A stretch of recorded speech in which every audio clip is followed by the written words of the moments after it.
Bismillahirrahmanirrahim. Assalamualaikum warahmatullahi wabarakatuh dan salam sejahtera.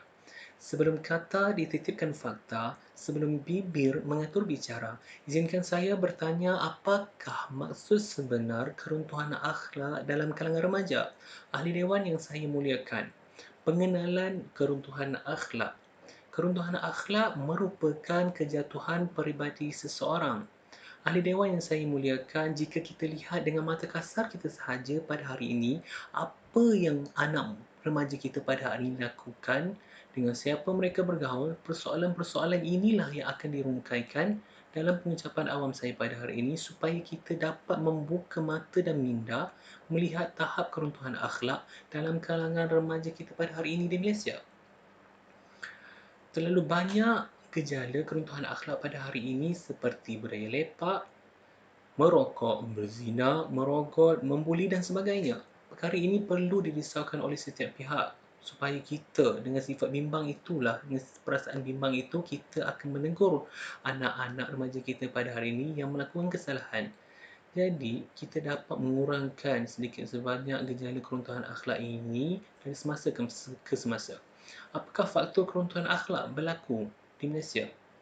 Yang pertama adalah pengaruh rakan sebaya, di mana pada hari ini rakan sebaya memang tidak asing dalam kehidupan anak-anak remaja kita pada hari ini. Mereka banyak meluangkan masa dengan rakan-rakan kerana jiwa mereka itu lebih kepada rakan-rakan. Kerana rakan-rakan memahami jiwa mereka kerana sama peringkat umurnya. Jadi pada hari ini antara gejala yang mereka lakukan pada hari ini adalah gejala melepak, di mana pada hari ini mereka merasakan budaya melepak itu adalah perkara yang biasa, dan apabila ada golongan anak remaja kita yang baik memilih rakan yang negatif, sedikit sebanyak perkara-perkara negatif seperti budaya melepak ini akan mempengaruhi diri mereka, dan mereka akan melakukan budaya melepak ini walaupun asalnya mereka tidak biasa dengan budaya melepak ini. Jadi apabila mereka telah bergaul dengan rakan-rakan yang negatif, sedikit sebanyak perkara negatif itu akan mempengaruhi diri mereka. Seterusnya kita beralih kepada apakah kesan keruntuhan akhlak itu. Yang pertama, kesan keruntuhan akhlak itu akan menjejaskan keharmonian ataupun ketenangan jiwa seseorang. Jika kita lihat apabila gejala buli pada hari ini sangat membimbangkan bagi setiap ibu bapa. Jadi apabila berlakunya gejala buli ini, ibu-ibu dan ayah-ayah di rumah tidak tenang memikirkan nasib anak-anaknya di sekolah, dan mereka tidak tenang untuk menjalani kehidupan seharian.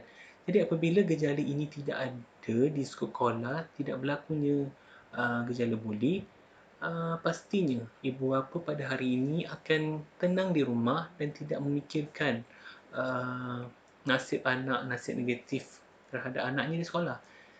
Jadinya kesan keruntuhan akhlak ini akan menjejaskan ketenangan diri seseorang, seperti kurangnya, terjejasnya ketenangan jiwa ibu bapa apabila mereka tahu anak mereka berada di sekolah yang ada gejala buli.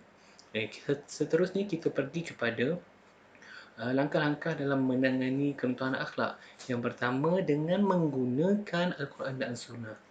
Dalam Al-Quran Allah ada berfirman, A'udzu billahi minasyaitonir rajim, Innas salata tanha 'anil fahsya'i wal munkar, di mana melalui ayat Al-Quran ini Allah telah menyuruh kita sebagai hamba menjaga solat, sebagai muslim menjaga solat, kerana solat itu pasti akan menjaga akhlak seseorang individu itu. Jika kita menjaga solat kita, pasti solat akan menjaga diri kita daripada melakukan perkara-perkara negatif. Kita kena yakin dan pasti bahawa suruhan Allah itu pasti dan tiada percanggahan, dan kita perlu menuruti setiap arahan Allah, pasti akan memberi impak yang positif terhadap diri kita. Jadi tanpa melengah masa, kita pergi kepada kesimpulan keruntuhan akhlak ini sendiri. Jadi apa yang saya dapat simpulkan bahawa keruntuhan akhlak dalam kalangan remaja kita sangat membimbangkan. Menurut Zainal Abidin Taha, beliau berkata, uh, gejala keruntuhan akhlak dalam kalangan remaja kita pada hari ini di Malaysia boleh dikawal lagi dengan satu cara bahawa kita sebagai masyarakat perlu bersatu dan bersatu bersama-sama menegur anak-anak remaja kita pada hari ini supaya menyedarkan mereka bahawa gejala-gejala keruntuhan akhlak yang mereka merasa kebiasaan dalam diri mereka pada hari ini adalah salah, dan kita perlu memberitahu apakah kesan negatif atas perbuatan ataupun kelakuan yang dilakukan oleh anak remaja kita pada hari ini akan memberikan kesan negatif kepada diri mereka sendiri, masyarakat maupun negara. Marilah kita bersatu dalam mencegah gejala-gejala keruntuhan akhlak dalam kalangan remaja kita pada hari ini, terutamanya pelajar-pelajar sekolah. Bersatu teguh, bercerai roboh. Sekian. Wabillahi taufiq wal hidayah. Wassalamualaikum warahmatullahi wabarakatuh.